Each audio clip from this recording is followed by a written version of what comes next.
To understand the eye better, it may surprise you that I compare it with staircase. Staircase has the same relationship to the light as the eye, and I'll explain in a little bit. So the surface facing the light is lighter, the surface facing away from the light is darker. So light, shadow, light, shadow, light, shadow. Here is how it relates to the eyes.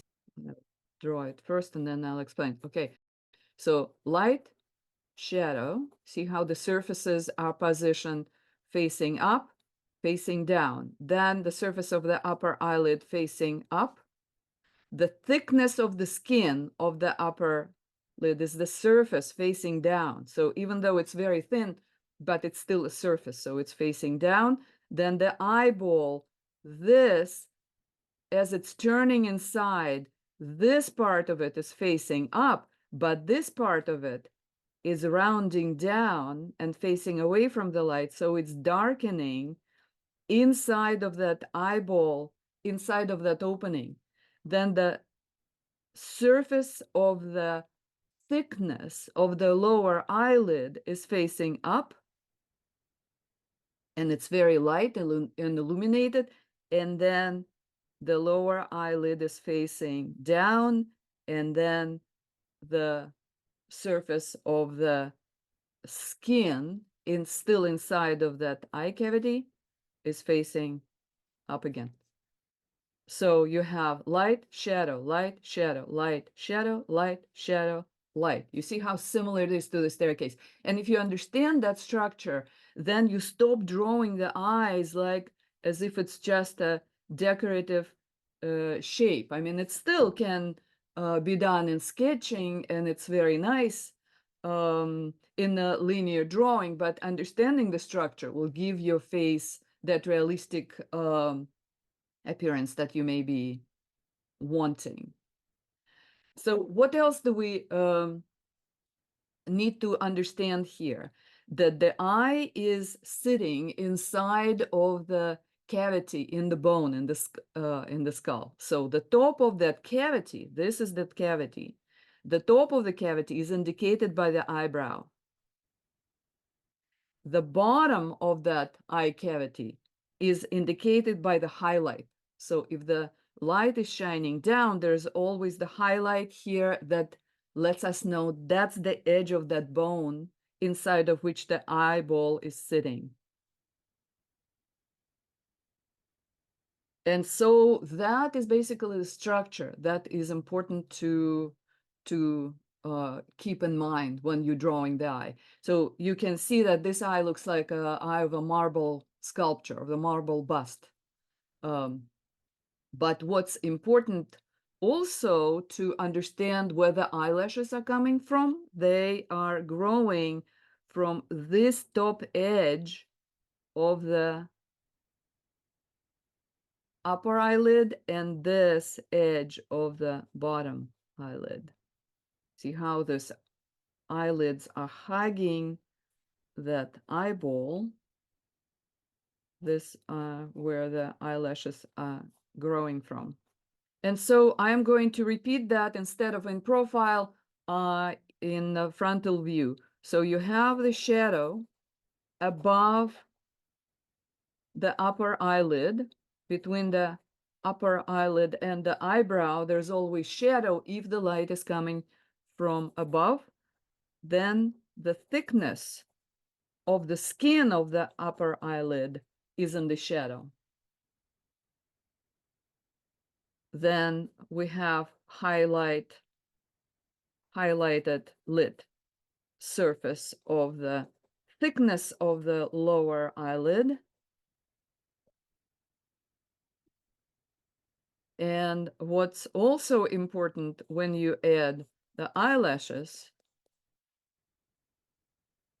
that actually casting the shadow down onto the eyeball as well. So that's what's called core shadow or body shadow, and this is the cast shadow. So there is a cast shadow on the eyeball as well, from all of that owning of the eyelashes and the thickness of the eyelid itself.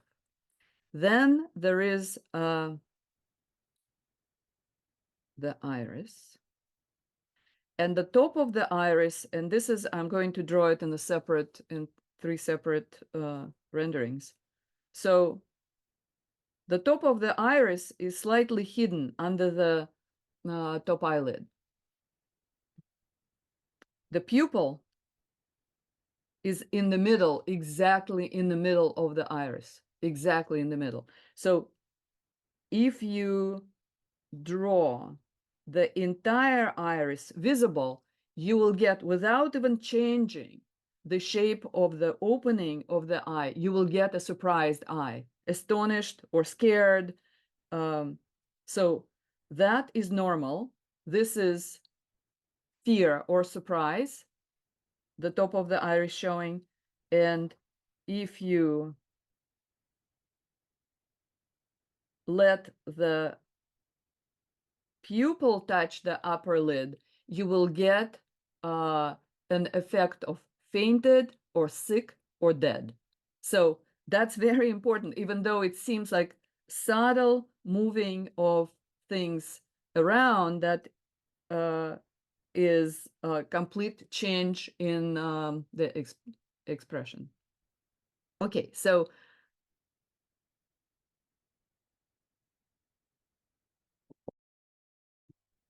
the part of the iris is hiding, pupil is in the middle, and the eye is a lens and rounded, and any rounded surface will have a highlight that's bowed with the surface. So the highlight is going to be like, imagine it's a window that produces the light, then highlight is bowed. And another quality of the eye is that it's a lens.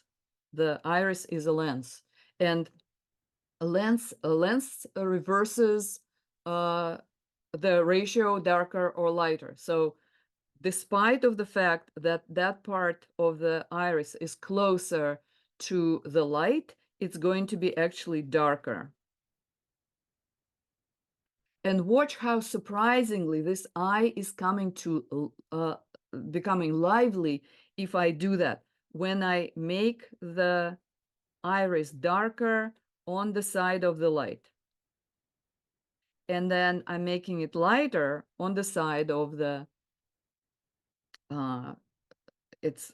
part away from the light. But the eyeball is not the lens, so the eyeball stays more illuminated on the side of the light and darker as it's turning away from, just like I showed you in the beginning in the ball, in the sphere, it's darker. So as soon as you do that, and with that shadow, it becomes, you also have to remember that because it's rounding down, if the light is coming from above, the eyeball is going to be actually darker than the thickness of the lower eyelid, regardless what color is the skin. If the skin is dark, it's still going to be lighter than the white eyeball. And this is a very common mistake that people make, keeping the eyeball white, and that's what makes their drawing not realistic. And it's also really important to understand that the reflection of the light is the lightest, so you have to give a subtle tonal value to the entire eyeball, even in the light. You can darken it in the shadow, but in the light, it has to be white, but slightly darker than the highlight. And then completing it with the eyelashes. So this is the main thing to know. I mean, of course, it's a little bit more complex here, but we are talking about the structure. We're talking about the most important aspects that is easy to miss. There is something else. If you look attentively in your own eye, you will actually see the reflection of the eyelashes inside of the eye, and you will see the reflection of the entire room and of yourself in the eye. So it's like a mirror. It's mirroring everything, and we don't really see it because we don't look close enough. If you look close enough in your own eye, you will be surprised how much you see everything reflected, but it will be distorted by the curvature. When the eyes are moist, when there are tears, there will be additional highlight. So the highlight may extend a little bit, and there will be highlight right here in that area. So we're going to look at some pictures with where that will be showing. So if you painting eyes, there will be that additional streak of white right here and additional streak of white in the area of highlight will make it look like eyes are filled with tears. Another important thing that I mentioned, but right now I want you to get your attention to it, that to draw the eyes on the face, you can like imagine the nose is here, that whole area must be darkened because that's how you express that the eye is recessed into the eye cavity. So if you start with that indication of that eye cavity of the skull, and then you draw the eye inside of it, then the eye will be really lively. So that approximately the size of the eye cavity, and then you have to reserve the highlight, and the highlight must be white if it's there, if because there could be situations when you don't see any highlight in the eye. But that's basically it. So this is important to see because we actually don't see that shadow, that the eyes are recessed. And in many portraits, that absence of awareness shows. What else? Eyes don't have to be symmetrical.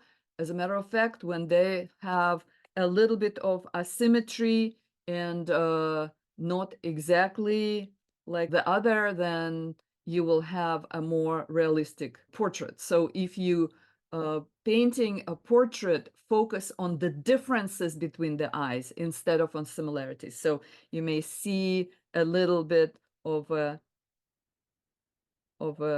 difference in the shape, or one eye may be more squinting than the other. And that's important to notice because you want to be looking for it. So I'm anticipating that you will be staring at everybody's eyes when you'll be speaking with the person. It's the gaze of the artist that you will develop. Next week, we are doing the nose. Thank you, and I'll see you next week.